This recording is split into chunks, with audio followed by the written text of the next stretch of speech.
All right, great. Hello and welcome. Welcome or welcome back to Abolitionist Visions and Intersections, a summit hosted by the American Library Association's Social Responsibility and Roundtable.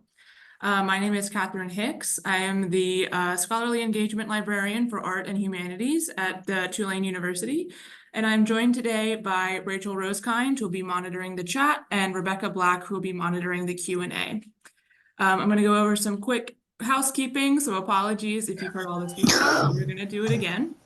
To enable captions, click More in the bottom right of the screen, and then click Show Captions. Our session today will be recorded, and the recording will be available via the CERT website by early April. Please keep your cameras and mics off unless you are a presenter. Please be respectful and extend care and compassion to yourself and others. This includes using person-first language when posing questions or sharing information in the chat. Please refrain from using dehumanizing language such as prisoner, convict, inmate, or ex-con, and instead use language which emphasizes the personhood of these populations, such as incarcerated person or justice-impacted individual. Please use the Q&A to pose questions and reserve the chat to relay any tech issues, resource share-outs, or appreciation for our panelists. We hope to have time for Q&A after all of our presentations have concluded. The session today is Creative Opportunities and Abolition from Within, Voices and Photographs from the Arts in Corrections Programs in California Prisons. Our first presentation is called The Passion of Incarcerated Artists by Peter Merts. Peter Merts has been photographing for several decades, specializing in documentary, portrait, and fine art forms. He has published 2 books, Paths of Discovery, Art Practice and Its Impact in California State Prisons, and Ex Crucible, The Passion of Incarcerated Artists, a monograph of his photographs. So please, Peter, take it away. Thank you, Catherine. Thanks everyone for attending. It's a great attendance today. Congratulations on getting so many folks here. I'm going to kick this off, and then we're going to have Reggie and Jack come in, both of whom have even more experience than I do with arts and corrections. But I'll get us started with some images. So I'm going to do a slideshow. So let me share my screen.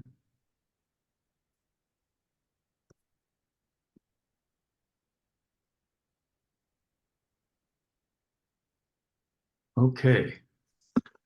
Welcome to my presentation of The Passion of Incarcerated Artists. This is the main gate at San Quentin. 18 years ago, I was invited to go inside San Quentin and document an art class that was taking place there. And I've been doing it ever since. I've now visited all 36 California state prisons. And I've photographed art classes in each one. Many of the prisons I've visited many times. So today I'm going to give you a little overview of what I discovered in these prison art classes. The classes that I visited are almost all part of Arts and Corrections, which is a statewide program here in California, funded by the Department of Corrections and administered by the State Arts Council. The Arts Council then contracts with arts organizations across the state to hire and manage the teaching artists who go inside. This current picture is one of the exercise yards up at Pelican Bay State Prison.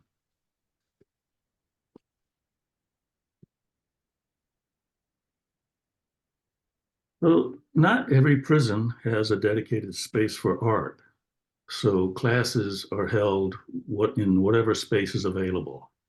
In the picture here, this is the old stone chapel at Folsom State Prison. Some classes that don't have a dedicated classroom don't even have a storage space inside the prison for art supplies. So some instructors have to bring all of their materials in every week when they teach, and then at the end they take it back out with them. But this is a gym, another very typical space for art. Gyms can be quite lively acoustically, as you can imagine. This is a chapel. This is at New Folsom Prison. Here's a drum class in a chow hall. This is also a very lively room acoustically, as you can imagine. This is a windowless classroom. Many of the classrooms are windowless, and I mentioned that. Well, I mean, it's got a window. It doesn't have daylight coming in the windows. This is an interior office. And because all of the lighting in these rooms is overhead, mostly fluorescent, it makes for really ugly photographs where you can't even see the folks' eyes. So I take lighting in to all the shoots that I do. This is a Catholic chapel painting class. The classroom. The research has shown that arts programming has a variety of beneficial effects. And I think one of the main reasons for the success of this program, Arts and Corrections, is the quality of the teaching artists. So I'm just going to show you a few images of teaching artists in action in California prisons. This is a singing class. This is a blues harmonica class. This is Norton Buffalo, deceased now, but was a well-known harmonica player around the world. And he's demonstrating a technique where he does a vibration in his throat when he plays a particular type of note. And he went around the room and he asked every student in the classroom to put their hands on his neck so they could feel the vibrations when he was playing this note.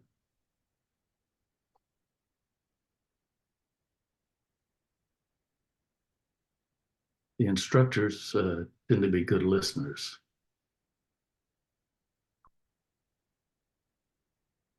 This is a creative writing class at San Quentin.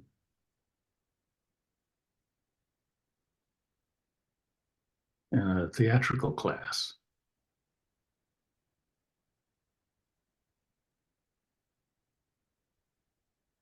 This is a creative writing class.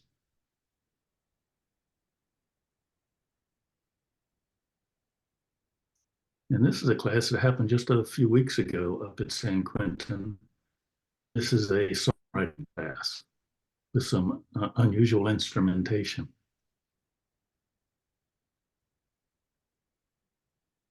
Theater class. This group of folks is doing warm-up exercises before the class starts. I included this slide to show that it's not always easy being a teacher of art.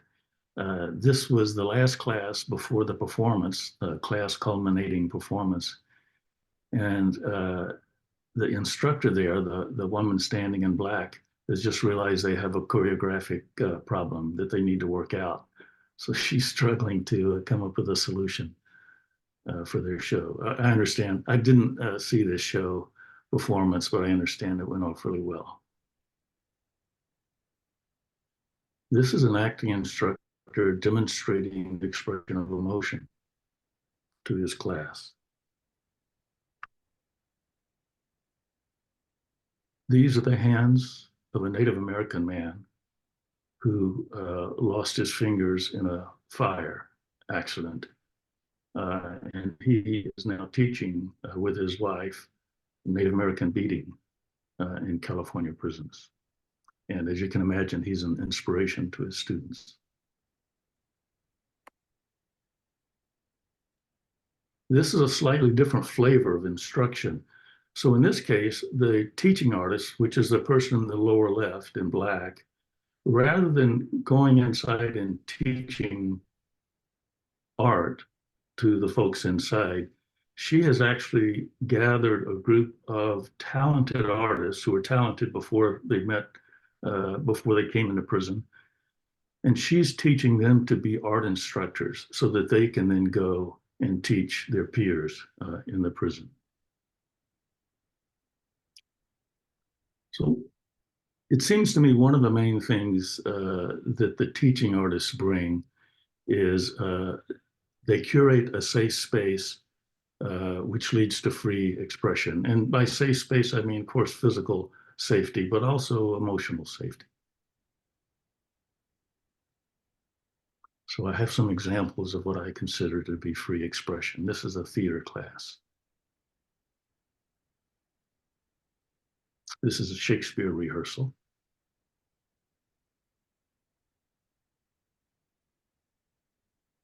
This is a class in podcasting or audio journalism.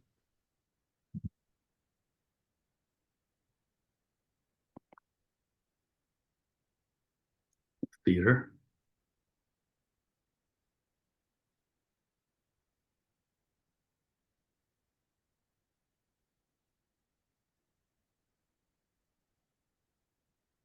You're the instructor, and this is a modern dance class at a women's prison. The instructor is exhorting expression from her students.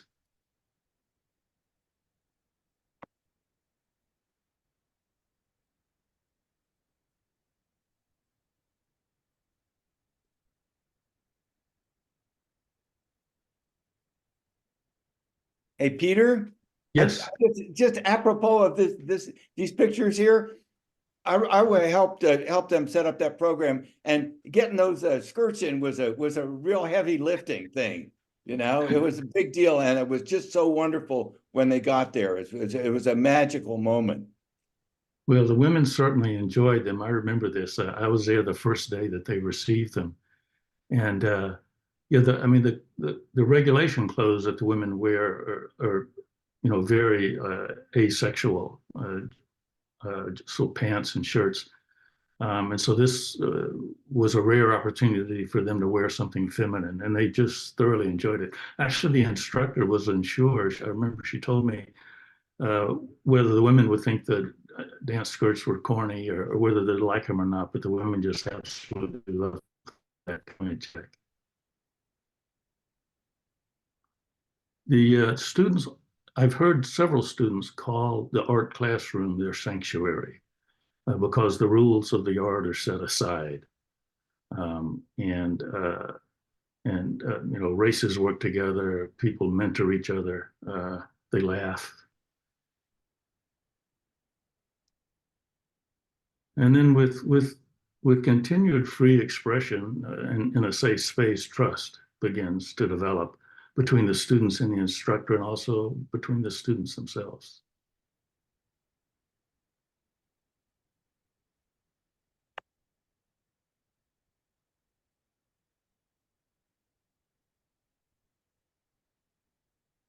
This is an origami class, and what you see is one student helping another, which is typically the case.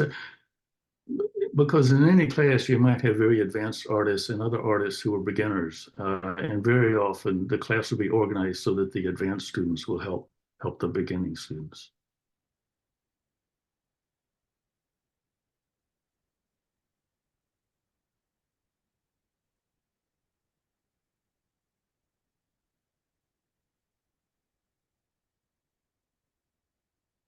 So not every family of incarcerated, not every incarcerated person has a family or friends on the outside that support them, but most of them do. And those links are really important.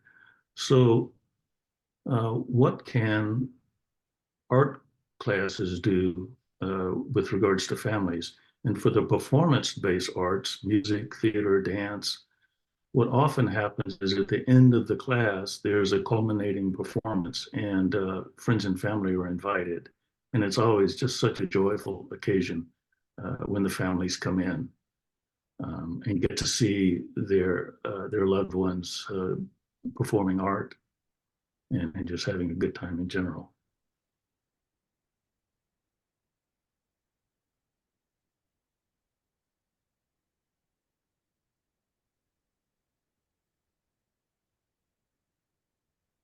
Another thing I do is whenever I photograph a class, I pass out little slips of paper to each of the persons that I'm photographing, which is instructions that they can give to their families so the families can find these photos that I post on the web.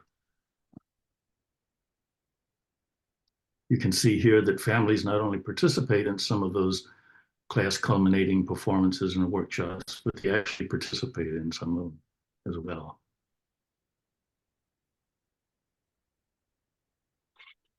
With the painted faces, the class is run by the Actors Gang, a theater down in the Los Angeles area.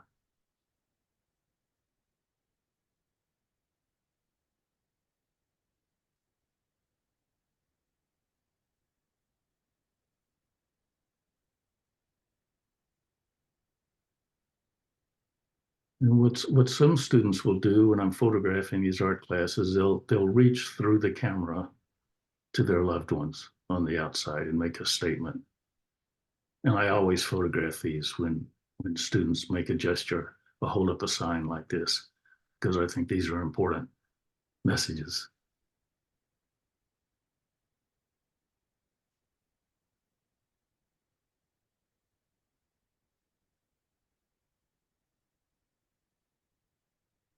Another thing I do, actually, let me talk about this first. So these are all artists who have drawn or painted family members. Just shows how important families are. Now, most of these have painted their own family members, but the recognized artists inside are sometimes commissioned by their peers. So a person will take an old faded, snapshot to an artist and say, hey, could you make a beautiful pencil drawing like you've done before of my daughter here? And then they barter, they have some sort of barter exchange. So another thing I do on my website is to make cheap prints available to the family so they can not only copy images that I shoot from the web, but they can also get inexpensive prints. So art reproduction. So what I've just described, the images we just saw, were performance-based art classes where there would be typically a performance at the end of the class, families would come. But what do I do for visual artists who don't have a class culminating performance? Well, for visual artists, I can simply just document the artwork for reproduction. The families love to see these, and the men and women will get small prints of these art reproductions and take them to the parole board to show that they've been, what they've been doing while incarcerated. So these art reproductions are pretty popular. Birds are a common theme, as you can imagine, inside. This is a phoenix rising. And self-portraits, there's reflection and introspection that goes on. So I've got a series of self-portraits here.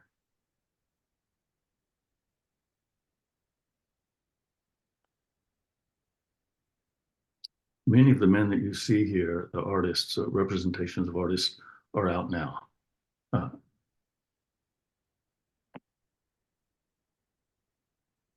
Another self-portrait.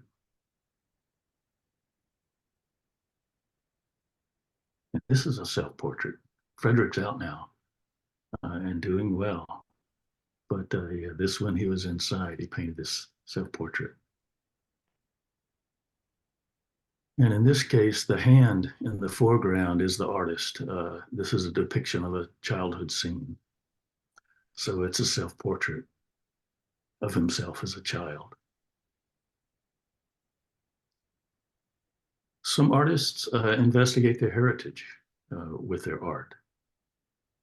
Some get very deep into their heritage.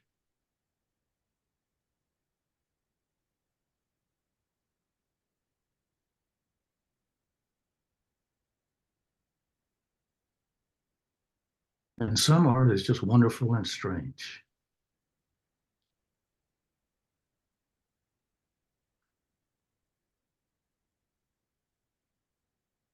I'm not sure if this one is a self-portrait. It's a life-sized mask.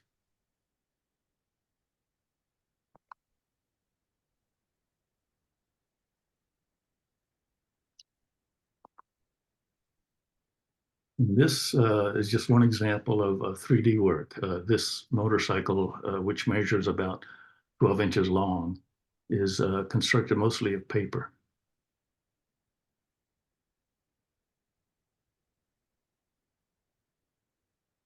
This is Misty Copeland, the ballet dancer, and Bob Marley.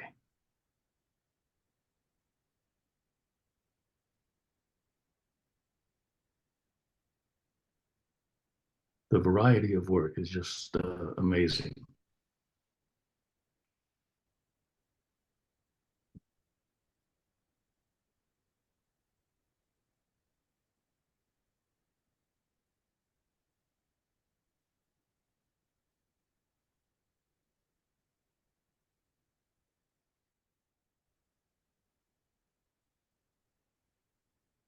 Well, one of the groups we haven't discussed lately is creative writing. So creative writing groups I found are difficult to photograph. And what I typically do for creative writing classes, I'll go when the men or women are doing readings and they read to each other and there's some action there. But the other thing that I started doing with the creative writing students, and now I've begun to do it with all the classes that I visit, is I just make headshots, make portraits of the men and women, which again, the families love and the men appreciate, and the women inside appreciate. So I have a few portraits here I can show you. These are all artists, or they were at the time I photographed them, artists in California prisons.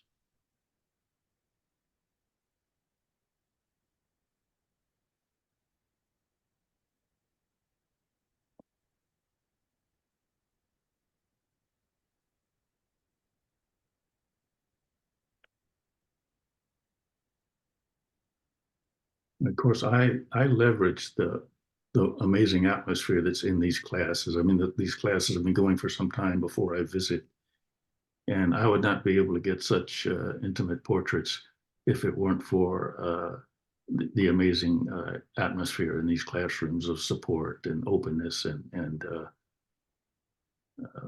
it's just a sort of a lighthearted, easygoing environment with a lot of hard work being done.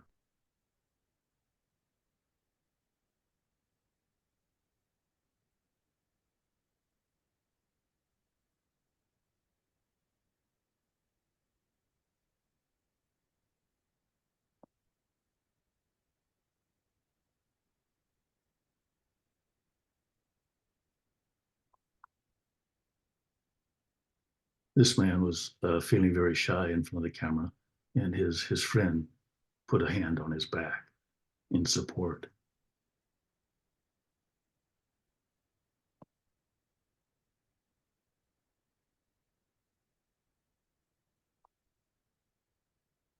This is a storytelling class.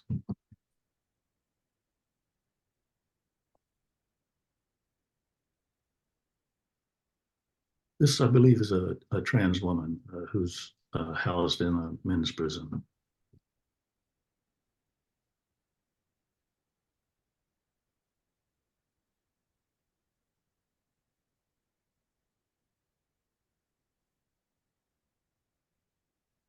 I've now been doing this for 18 years, so it's not uncommon for me to go to a prison to photograph a class that I haven't photographed before. And there'll be a man or a woman there that I photographed years before at a prison on the other end of the state. And they remember me. And they'll bring to the photo session pictures of themselves that their families sent in to them that I had shot, that their families found on the web. So this sort of a circling back.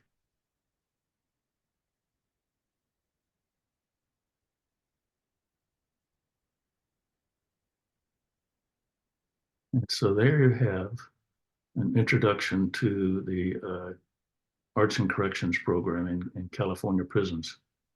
And now I think I'd love to hear from Reggie and Jack, who've had much more experience than I have inside. Thank you so Peter, much that's for that. spectacular. Yeah. Oh, go ahead. So sorry, beautiful. Those are beautiful photographs. Please put any questions for Peter in the Q&A, and we will have time at the end of the session for questions for all of our panelists. But next up, we have Abolition from Within, a participant-based prison music program by Jack Bowers and Reggie Austin. Jack Bowers is a performing musician, songwriter, composer, and arts administrator who directed the Arts and Corrections program at Soledad State Prison for 25 years. And Reggie Austin is a Bay Area jazz and classical pianist and luthier and subject of a full-length documentary, Life and Life, directed by N.C. Hyken. As a formerly incarcerated person, he has returned to San Quentin Prison to teach piano through the William James Association Prison Arts Project. So please, Jack and Reggie, take it away. Oh, good. Hey, thanks so much. What a perfect preface to what we have to say, Peter. That's yeah, your images are spectacular. When we talk about abolition from within, that was, when the announcement for this program came out. The prison is a paramilitary structure, and it got this rigid hierarchy that goes, from the ward. Actually, it comes from the Secretary of Corrections down to the warden, to the deputy warden, to the associate warden, to the captain, and then there's the correctional counselor 3 and correctional counselor 2, and it goes all the way down, and then it filters right into the incarcerated people too. And what Reggie and I and some other musicians were able to do at Soledad was to create something that was outside of that. It wasn't a sanctuary like Arts and Corrections is, because Arts and Corrections really exist outside of the prison structure, and the teaching artists who come in there are already able to create a space. And what we were able to do, and I think this is really instructive to everyone, over the period that we had the program running, we were able to create a community of musicians within the prison that worked cooperatively. And that was it was an amazing experience for me, coming from the outside and being able to do that. And one of the reasons we were able to create that is because there were people who were not only musicians, but Reggie, like what I like to think about you is that, being a pretty good person is not that hard to do on the streets, but being that in prison is way different. It takes a stronger person, and you're one of those people. And why don't you introduce yourself, and then we'll take off on our journey here. Okay. Good morning, everyone. My name is Reggie Austin. My love is I'm a jazz pianist. I'm a luthier, as Jack says, and a host of other things. But the important thing about all of this, I gave this a great deal of thought, is that with Jack and myself, we were able to create a community within a prison to where all of the politics are outside. We could function as artists, which we all were, some of us professional artists, in an environment for growth, bringing on skills in communications, honing that skill of our art itself to make it to where we were viable when we walked out of the doors of a prison. In Soledad, that was quite hard when Jack first came, because during those years were years when the wars were going on, the race wars, and Blacks weren't supposed to be with whites. Hispanics weren't supposed to be with other Hispanics from Northern California. So these were things that we had to, we had to weather to make sure that we could create an environment to where people could come into it and feel safe and to actually be themselves, because prison has a way of painting a face on you that's really not you. It's the environment. How does that saying go? People are a product of their environment. Well, prison for me was never something that I wanted to be a part of in that way. So being able to function as a human being made it possible for me to keep my humanity.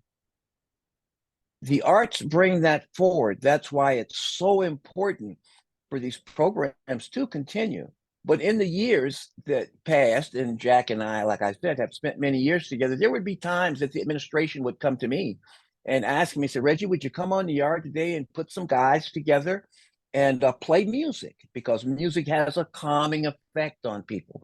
This happened one time in the middle of a dynamic race war that was going on between the Crips gang and the Southern Hispanics. When one morning, Lieutenant Lowe came to me and he says, Reg, can you come to the yard? Well, I gave it a great deal of thought because that means that I had to cross some lines to do it. But when I put that group of people together, I had someone out of every ethnic group to perform that day. By the population as a whole seeing that, that means everyone stopped and everyone took the time out to think. You know, a time out to be a part of humanity again. I always bring this up. When you have people that are involved in something that have a vested interest, their whole thought process changes. They participate wholly and freely. My best friends were never seen as a Hispanic or as a white person. It's Jack. Jack's my brother. But that was a relationship that we built over many years because Jack took a chance on me. I had the freedom to run a program when I had no freedom at all, but I had the liberty to be an artist because of what Jack brought to the program, and he facilitated it marvelously. So, you know, there's a million stories that I can tell you about this, but these are the things that truly make a difference.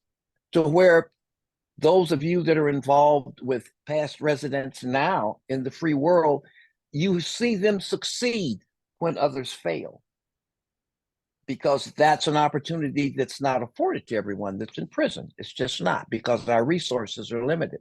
That's one of the reasons that I go back in to the prisons and try to recreate that atmosphere where people can come and still be a part of humanity for that 3 hours that I'm there, because those are the things that change people's lives. But let me give it back to Jack. I could go on for hours. Jack? Yeah, well, Reggie and I had a practice session yesterday, and we were half an hour down the road, and we hadn't even covered all the things we wanted to cover. One of the things I wanted to point out is that at Soledad, at one point, was the largest prison in California. It had 8,000 people incarcerated there. Another point is that when I arrived there in 1980, and Reggie, I think you came a little bit later, but anyway, a little bit later. The population, the entire population of the California Department of Corrections was 30,000. And over the period that we were there, it went up to 165,000. And somehow we survived. Our music program and our arts and corrections program survived. We had to scramble many times.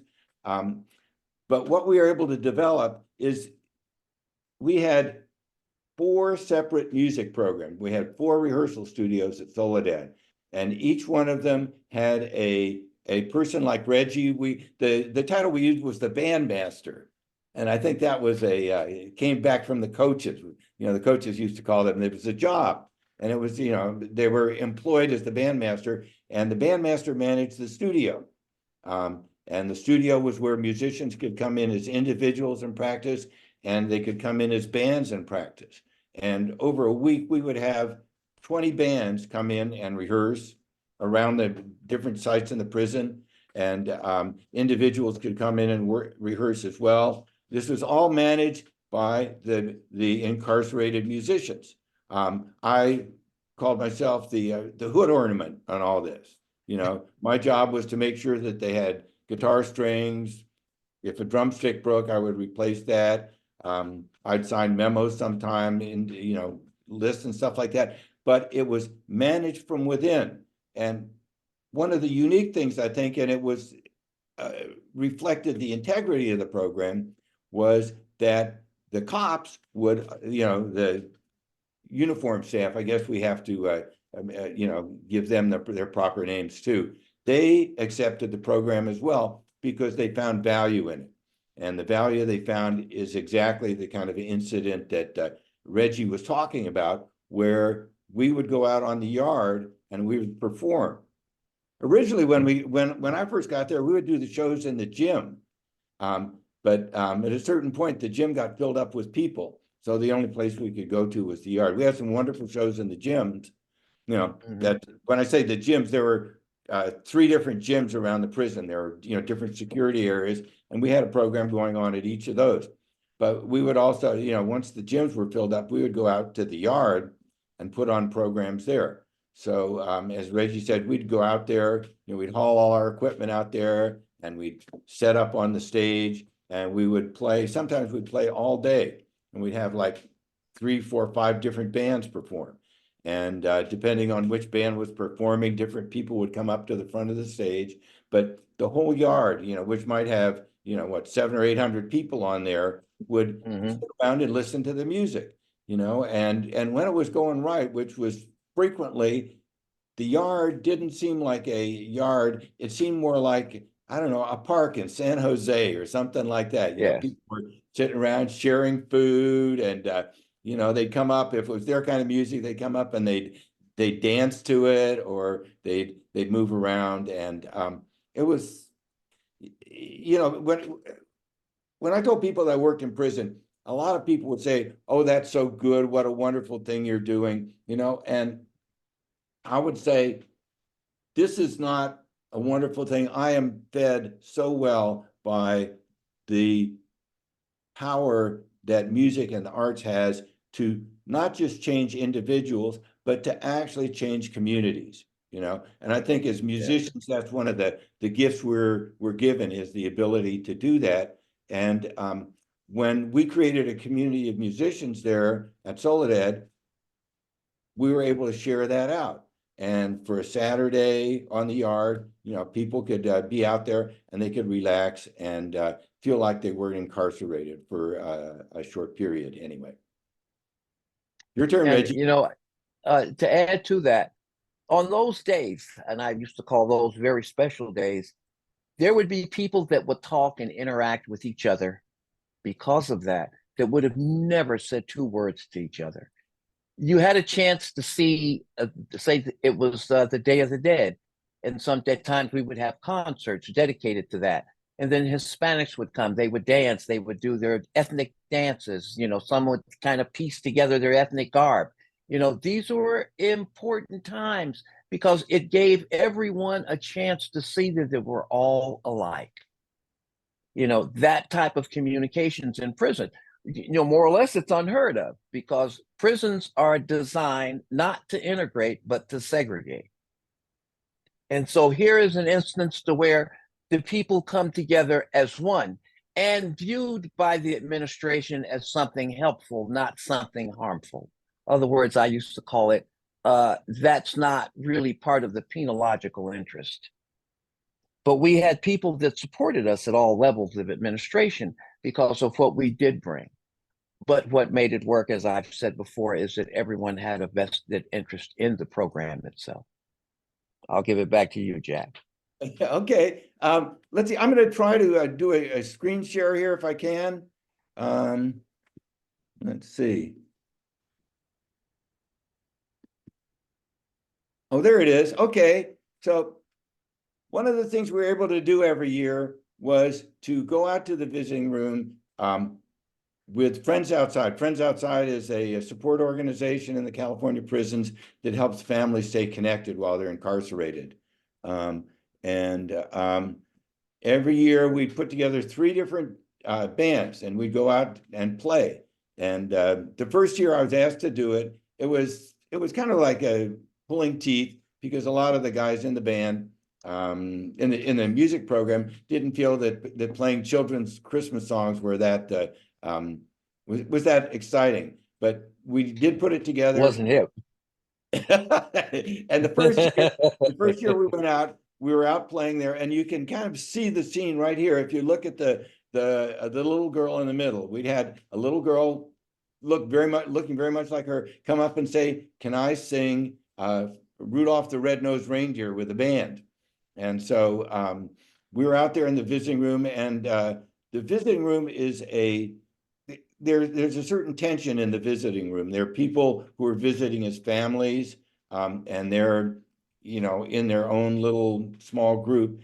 And what we were able to do through the music was bring that whole group of families together for the Friends Outside Christmas party. When the little girl came up and sang, everybody looked at the bandstand and said, "Oh, isn't that cute? That's just wonderful." And so they enjoyed it. So there's a picture from one. Here's another one, the same event, different group of people. Here, one year we had makeup, and so this was our lead guitarist here, and he was all dressed up like that. Here's another one from the same space. The band there, and you can see the kids coming. And it was a privilege as musicians to be able to do something like this. And also it was a privilege for the entire group to have the music and to feel like they were really having a party and not just the standard visits, which are, you know, they're closely supervised. And, you know, it's nice to see your family and this sort of thing, but also you have to go through, you know, pretty rigid procedure to get to the visiting room and get out. So we were just able to make it a little bit better place, and we love doing that. And we did this for about 15 years. We, you know, I do 3 Christmas parties every year, and we always look forward to doing that. As long as I've got the photos going, I want to put one more photo up here.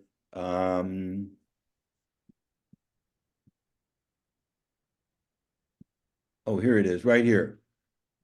Okay. Let's see. There's a way to make this full screen, right? Oh, here we go, full screen. Ah, okay. So There it is. there it is. We had all our you know, bands that were led by the incarcerated musicians. And then at a certain point, we started having some really good musicians around.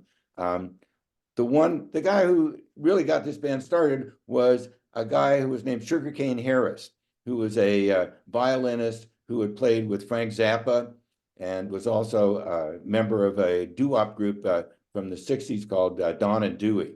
And he was just a masterful musician. And he arrived, and we started our jazz improvisation workshop. And this is a painting that was done by one of our students there, Jason Chengrian, and it shows our band.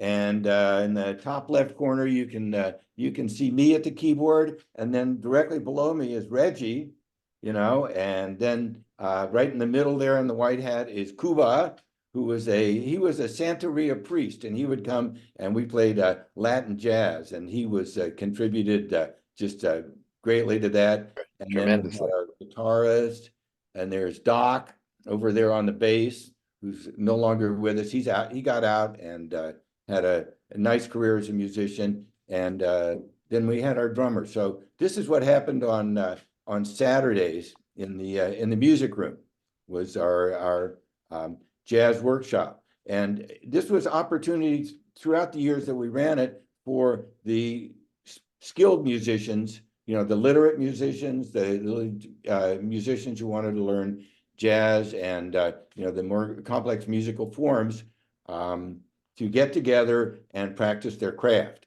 And many times the music that was created in here would go out and it would influence the bands who were in the program, because they would, their skill level could go up too. So, you know, over the years, we built a comprehensive program, but it began with creating a musical community. And, you know, it was interesting that you know, we had 4 musical communities in this prison that were separated by security areas, but partly because people moved around, and partly just because we had an ethos that we were able to communicate. The programs basically had very few problems. And that was part, you know, I think it was in great part due to the mentoring from people like Reggie and the other I don't want to call them master musicians who were there. You know, a youngster would come in, a new musician, and people would explain the program to them. And this is what we do, and this is why we do it, and this is why we protect it and make sure things don't happen to it. So we were able to do that. And the fact that it ran so well was one of the reasons that the correctional staff supported it. They would, you know, it's kind of unthinkable to allow a group of people to go off on their own and without any supervision and make music. But we did it. And the reason we did it is because the people within the program acted with integrity. Yes, Jack, let me add to that. We had created an environment to where I was able to walk from one institution to another unescorted. The administration supported our program to that extent concerning the bandmasters, if that's the right term. And so the people in the program, you could say, we policed ourselves. We took care of ourselves. And so taking care of ourselves was basically, how do you say, acting like human beings, you know, respecting the next man that's next to you and his art form. And so that was something that was very important to all people involved. And so I would say safely that 98% of the people who participated in the programs never had a problem that wasn't able to be surmounted from within and taken care of. And so when the administration saw that, we had more control than they did in our program, in our house. And that was the way we used to refer to it, in our house, in JB's house. The J made it possible for us to be able to function as musicians, you know, down till today. My career has just been unbelievable in the years that I've been returned to society. And that's because of the programs that was there and the support that I had when I was there. You know, my communication skills became exceptional because I had to deal with so many different people, so many different issues where people felt different, they looked different, they talked different, and their music was different. But I came to understand, even though there may have been a language barrier in places, but the music was still all the same. That is right on, Reggie. Yeah, I had the same experience, you know. I mean, I was really challenged when I came there, learning how to work with different people. And what a joy it was to be able to do that. Yes, most definitely. I mean, wow, you know, that and you know, if all of us could have that experience, you know, of getting we got along with the world, really. I remember one of our bandmasters was from Poland. I mean, just thinking about the world. We had Cuba, we had Africa, Latin America and Mexico. Yeah, there were the diversity of people. And we had the one of the guys in the program was from the U.S. Air Force Band, right? Remember him? Really good guitarist. Yeah. Yeah. So we had a very diverse group of people in the program, and you did have to be able to communicate with them, and they had different needs.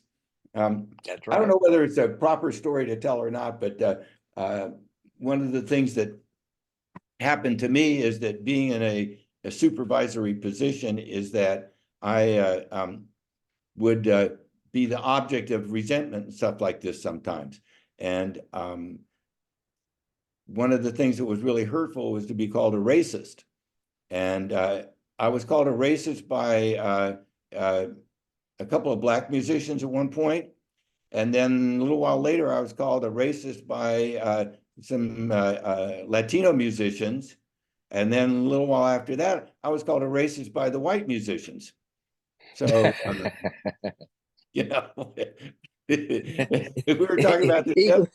And either opportunity. I was just a nasty guy, or you know, it was part of the process of learning how to get along, you know, and in doing that, some of this stuff would surface, and we had to deal with it, and we had to process it, and we also had to act fairly. And in the end, if we acted fairly, then people would say, okay, he's being that way with everyone. And whether that was, saying, your band is not taking proper care of the equipment or whatever, or, you've got too many people in your band, or, the different things that went into making the program operate. Yeah. So let's see, what else we got? Well, what comes to mind too, you know, in those days, the resources that we used are actually contraband in an institutional setting. And there would be instances from time to time when maybe we couldn't find this or find that. And I must say that because of the environment that we were in, and because of that community that we had, we never lost anything that would have done harm to us over time, because those that took part in the program would make sure that it got back to where it needed to be. Those were things that were paramount in a program, in an institutional setting, because that can shut the whole thing down. But we had a close-knit enough participation in our program amongst the musicians that where there was nothing that we couldn't do. There was no one that we couldn't reach on a humanistic level, not according to politics, but based on what's right and what's wrong. And learning to give. To participate in our program, you had to learn how to give, because as I always say, even now in my professional setting, I'm only as good as the man that's the least member of my group. So that means I have to support him. I have to share with him to make him be a better, a stronger, and a much more fluid musician. That's different than the visual arts. Our program is definitely different than the visual arts, because that type of intercourse doesn't take place when you paint, because you're painting alone. But music is a team sport. It has to be played with everyone. Everyone has to be a part of it. And that's something that, as I said earlier on, that thing about a vested interest. But in that journey, it's the things that take place with people on a one-on-one basis. That sharing, that understanding. I don't understand what you're saying because you're speaking another language. Would you explain that to me? Well, I might have picked up a new word in German or Russian or Spanish along the way, in a way that makes me more, effective, even down until today, because I have some students now that don't speak English, but I know enough of Spanish to where I can communicate that. And I learned that in the setting that we created. Back to you, Jack. Okay, yeah. So I'm just going to try to sum up a little bit what Reggie and I were talking about, and the concept we have. And I think when you talk about prison abolition, it's like it's a difficult subject, because obviously we can't just shut down all the prisons right away. There's a transitional stage, and one of the things that needs to happen is that our prisons need to change. They need to change in radical ways. And the example of the music program that we had tells us that that is something that is possible when you can develop shared interests, and when you have a group of people who are all committed to the same goal. In our case, it was making music. Just parenthetically, there are an awful lot of guys at Soledad who had been maybe amateur guitarists. They played guitar in their bedroom or something like that, but they got an opportunity to be musicians there, and they got an opportunity to, as Reggie said, be a part of a group and have that synergistic feeling that you get when you're a musician. We as piano players, when we have a good bass player and drummer behind us, it is like driving a Cadillac. It is just a wonderful experience, and that's what music gives you. That's that feeling. But that's a special thing. But there are a lot of other places where that can happen. We know that it happens in the Arts and Corrections program. the thing that we thought was really special about the music program is that we were able to do it without that staff person coming in and kind of authorizing people to hang out together, right? If you know, the art instructor comes in and there's a class that's you know, racially mixed, then that's okay because the staff person is there. But what we were able to do is we were able to create that atmosphere in the general population of the prison. And we were able to hang out together, you know, Black, Mexican, Latino, and be comfortable because we all were committed to making good music. And I think there are a lot of other common interests, obviously family, education. I think libraries, by the way, are one of those safe places in the prison because they're so important to everyone. And the more places that like that we can find and support, the more the prisons can become less prisons. And, you know, hidden in all this prison stuff, by the way, is, for instance, the word penitentiary, right? Which is, you know, about making good, you know, something that you've done wrong, or what are some of the, oh, like the correctional training facility, the name of the place where Reggie and I worked was training. It was a place to go and learn, you know, and something I'd like to iterate on that, Jack. Keep your train of thought. You have to remember that what is termed as prisons now weren't prisons before. Dual vocational institution, which was Tracy, was a training facility. Soledad was a training facility. There were only 3 or 4 prisons, but as the years went by, everything reverted to prison. In other words, penitentiary. Go and do penance, pay your pound of flesh for the crime that you had committed. And so, you know, that attitude is one that we all know it doesn't work that way. But for society to totally support us on the side for abolition, as your group does, we have to show, how do you say, a winning team to where something else is shown, where something actually works. And what works is when people communicate with each other and when they talk to each other. And to be able, I did some talks a while back at University of California in Berkeley at Bolt Hall. And one of the first things I said to the young attorneys was, you know, the biggest thing that you do when you come to prison to support one of us for our board hearings, you have to make sure that you are all speaking the King's English. You have to educate your clients in being able to express themselves. You know, we all express ourselves in different ways.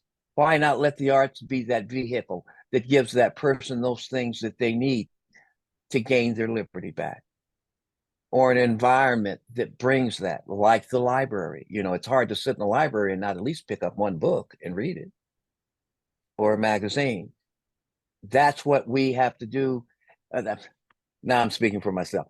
That's what we hope that we can instill into people, that, you know, those are lives, those are human beings there, and there is a way to save them. But to save them, it's going to take another human being. So go ahead, Jack. Oh, you got it. That's it. I think we can, if we want to questions, and anything anybody would like to ask about our presentation. Yes, How we are we actually doing have on time, quite a Catherine? few questions. So I wanna get started right off the bat because we got a lot of questions to get through. This was amazing. Both presentations, absolutely inspiring. So the first question is for Peter. Are visual artists able to host gallery nights for family in the same way that the theater groups are at the end of their instruction? The talent and heart in these pieces is so moving. Well, thanks for the question. There are, I believe, in prison art exhibits. They're not very common. What I've seen more commonly is for art to be taken outside of prisons that have exhibits in the community. Jack, you've done so much work with William James Association. Are you familiar with in-prison art exhibits, visual art exhibits? You know, we've done them in some different places. We did one in the actually for the staff down at Salinas Valley State Prison, and yeah, we've done art exhibits in the visiting rooms as well, Peter. In fact, there was a mural there at North that was done by the incarcerated artist in the visiting room. Several of those. Yeah, Reggie? Yes, we just had a month ago, we had an art exhibit at San Quentin in all three chapels. Well, we started a new group there, and I helped the guys get it off the ground. It's called the Artist Collective. And so their first exhibit was a couple of months ago. It's a first for here in California. There were an exhibit of that magnitude was done in a prison, totally prisoners. So back to you, Jack. Thanks for remembering that, Reggie. I'd forgotten about that recent exhibit. Yeah. Catherine, other questions? Yes, this one is also for Peter. Did you show Guillermo Willie's self-portrait? Sorry, would you repeat that? Did you show Guillermo Willie's self-portrait? I think amongst all of the self-portraits that you've shown, if you do know off the top of your head. I don't recall if I have Willie's self-portrait. I may, but I didn't show it in this group, I don't think. I would have to look and see if I have a self-portrait by Guillermo Willie. Next question. How do you get clearance to take photos in these environments and teach these classes? It's such a beautiful thing to help them feel in touch with their humanity by giving them access to creating art and being part of the art themselves.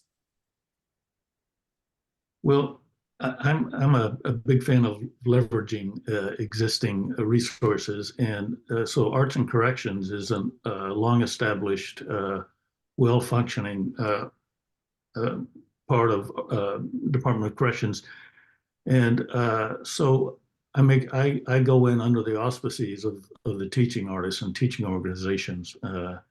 Is the main thing that I can do to facilitate that.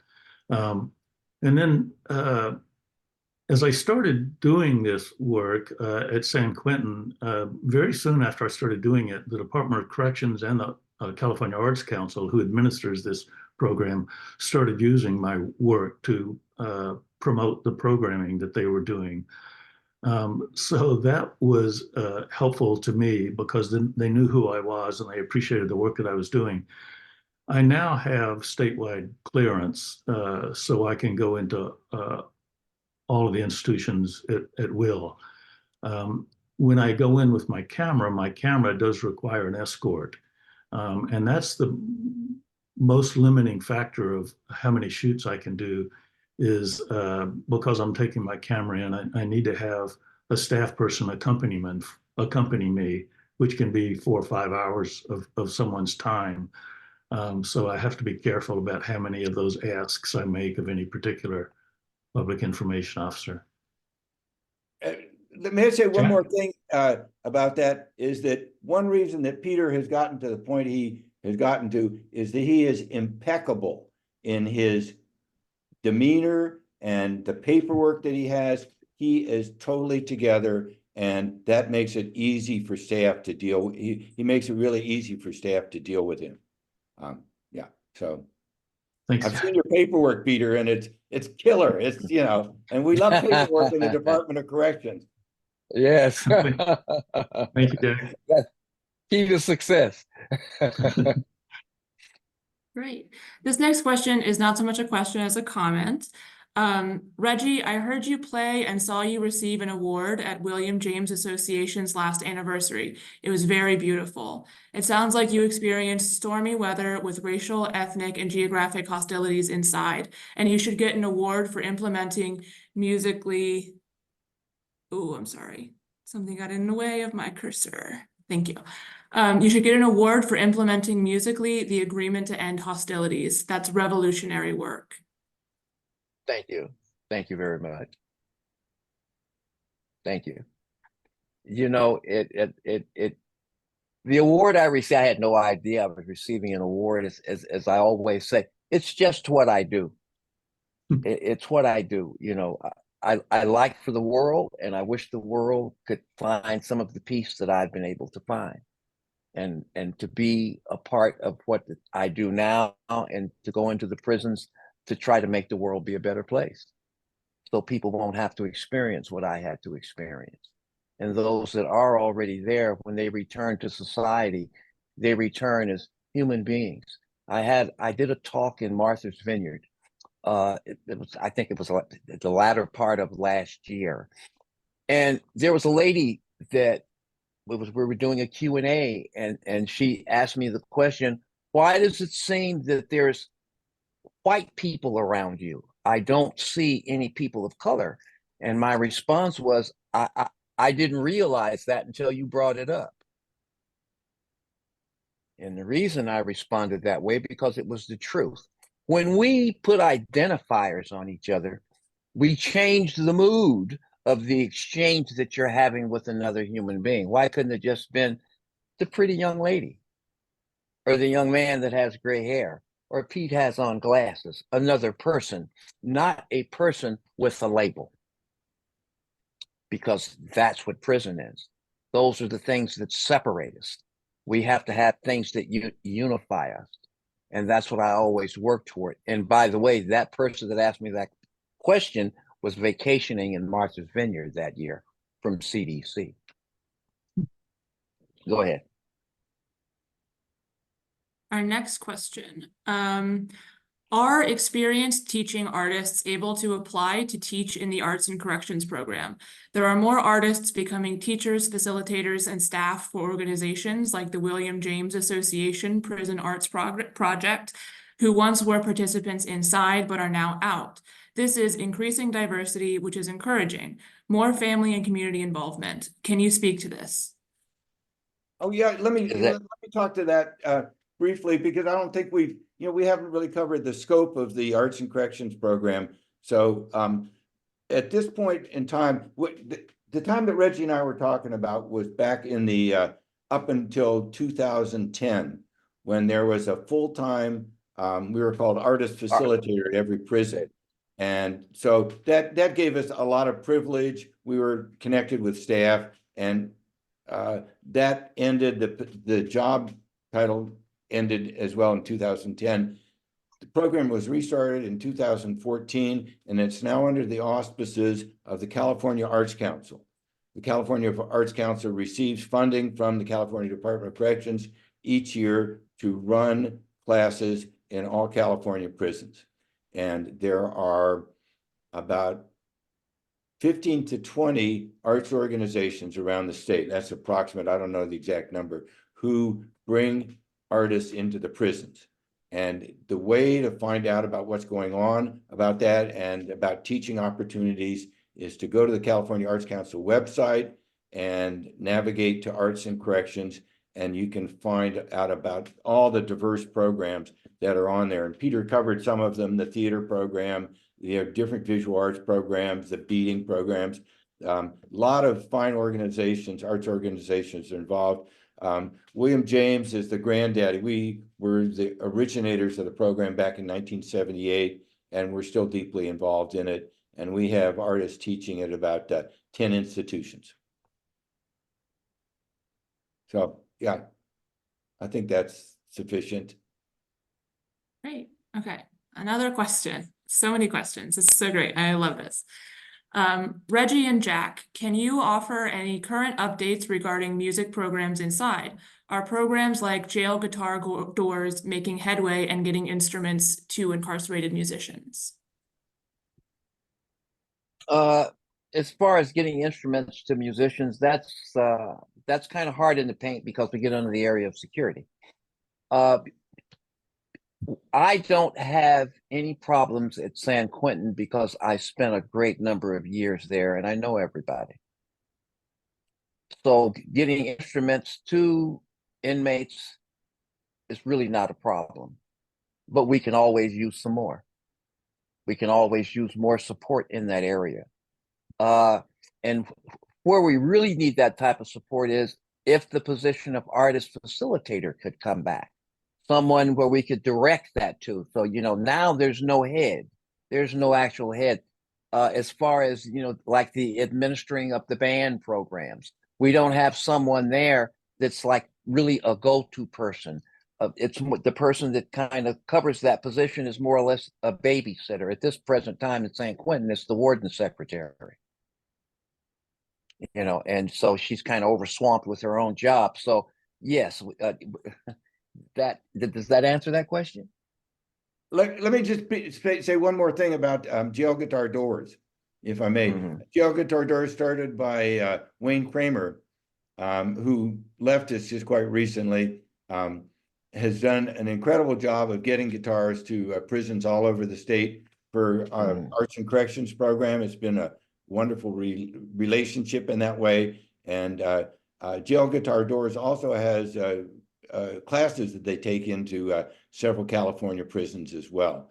So I think, the state of Arts and Corrections is very healthy right now. And the weakness is the one that Reggie points out, which is that there are a lot of people coming in as individuals under the auspices of organization, but there's not the level of support at the institution level that we had back in the from 1980 to 2010.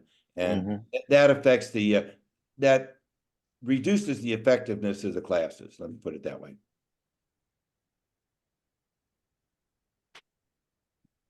I'll just point out too, just about Jail Guitar Doors. I believe, Jack, they continue to distribute guitars outside of California as well. I believe they've got guitars into prisons all across the country. And you're right that they, in addition to donating guitars into California prisons, and I've seen a number of them when I go to these classes, they all have Jail Guitar Door stickers on them, so you can tell which guitars came from them. But they also teach songwriting classes with these. So they get the guitars into a prison, and then they go in and they teach songwriting with those donated guitars. It's a wonderful program. I have a couple more questions. We're going to be right on time. Are the artists compensated in any way? And if so, how? The teaching artists are paid through this money that originates with the Department of Corrections. It goes through the California Arts Council, then goes to the teaching organizations who hire and manage those teaching artists. So yes, the teaching artists, almost all of them are paid. I think there's a circumstance where one will maybe be a volunteer for a bit, but most of them are paid. Jack, do you have any further info on that? No, I think that's it. And yeah, you can, as I say, you can find out a lot about the program at the California Arts Council website. They'll describe, there are some innovative programs that have made use of college art students to use as instructors, and that they're not compensated in that case. But yeah, you'll find out about the structure of the Arts and Corrections program at the California Arts Council website. Yeah, and to your point, if there are artists who are interested in becoming teaching artists in prisons, on the Arts Council website or artsandcorrections.org, there's a list of the current teaching organizations. And so what an artist would want to do if they're interested would be to approach one or more of those teaching organizations and ask them how they can get involved with Jail Guitar Doors or William James Association or Marin Shakespeare Company, any of those 20 or so teaching organizations. Okay, I think we have time for one last question. What happens to the work produced by incarcerated artists? Is it preserved or archived in any way? And what role do the artists have in that process? Good question. Mostly the artists retain their own work, and they're able to send it home to their families and this sort of thing. I'm going to mention a couple things in connection with that. One is that the William James Association for 30 years, ran a art contest, and the UCLA, we have archives on the Arts and Corrections program at the UCLA library. And if anyone ever wanted to see the incredible range of art that's been produced, and Peter just touched on it very briefly, then they could find that down there at the UCLA archives. Some of it has been digitized. I don't know how much. I don't know whether all the slides that we took of art are There, sometimes the art is donated. Sometimes it's, of course, we've done a lot of public art as well, murals and that sort of thing that you see around the state in different situations. Do you want to add to that, Peter? Yeah, I'll mention one organization that started, I think, within the last year or so. Empowerment Avenue is an organization that facilitates the sale of artwork of incarcerated artists, and they make sure that the revenue goes back to the artists. So the teaching artists with arts and corrections, I believe, are contractually prohibited from acting as sales agents for their students' work. So the teaching artists can't get involved with the sale of artwork, but there are other avenues that do allow incarcerated artists to sometimes sell their work, including Empowerment Avenue. And the other thing I'll mention is that when students do give their work away to a family member, or they sell it or donate it to a fundraiser, they really appreciate having the reproductions that I photographed for them. So that's one of the ways that those photos come in really handy. So the artist can have a representation of their work, even if they let go of the original. Great, thank you so much. I just want to give one last thank you to our presenters, and thank you everyone for attending this session. Jack. Can I just do one thing here, Catherine, if I may? I was good friends with the librarians, many of the librarians at Soledad, and they were wonderful people. And my good friend Fred Wynn has written a book about it. It's Reflections of a Prison Librarian. And let's see, I'm gonna hold it up here. For the least of these, Reflections of a Prison Librarian by Fred Wynn. So if anybody's interested in reading what it's like to be a prison librarian, this is a way to find out about it. So yeah. Yes, and if anyone can find a link to that, please feel free to put it in the chat, and we will share all links out after the presentation. So thank you again so much, everybody. Our next presentation is going to be Public Libraries, Partnerships, and Possibilities. That's going to be starting in about 8 minutes at 2:55 Central Time in this same Zoom room. So if you'd like to stick around for that, we would welcome you. Thank you all again so much. All righty, thank you. Thank you. Thank you.